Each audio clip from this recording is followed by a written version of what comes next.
بسم اللہ الرحمن الرحیم۔ حضرت عیسیٰ علیہ السلام کی ابلیس سے ملاقات کا واقعہ کچھ اس طرح ہے کہ حضرت عیسیٰ علیہ السلام کی ملاقات ابلیس سے ہوئی۔ وہ 4 گدھوں کو ہانک رہا تھا، ان گدھوں پر سامان لادا ہوا تھا۔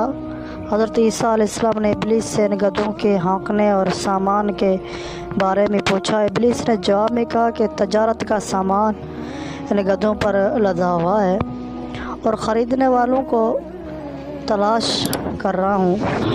حضرت عیسیٰ علیہ السلام نے اس کی بات سن کر پوچھا، پہلے گدھے پر کیا سامان ہے؟ ابلیس نے کہا، ظلم۔ حضرت عیسیٰ علیہ السلام نے پوچھا، اس کو کون خریدے گا؟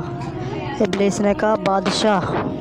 دوسرے گدھے کے بارے میں پوچھا کہ اس پر کیا لدا ہوا ہے؟ ابلیس نے کہا، حسد۔ حضرت عیسیٰ علیہ السلام نے پوچھا، کون خریدے گا؟ شیطان نے کہنے لگا، علماء۔ حضرت عیسیٰ علیہ السلام نے پوچھا، تیسرے گدھے پر کیا لاد رکھا ہے؟ شیطان ابلیس کہنے لگا، خیانت۔ حضرت عیسیٰ علیہ السلام نے فرمایا، وہ کون خریدے گا؟ شیطان نے کہا کہ تاجر۔ پھر چوتھے گدھے کے بارے میں پوچھا، اس پر کیا لاد رکھا ہے؟ ابلیس نے کہا، مکر و فریب۔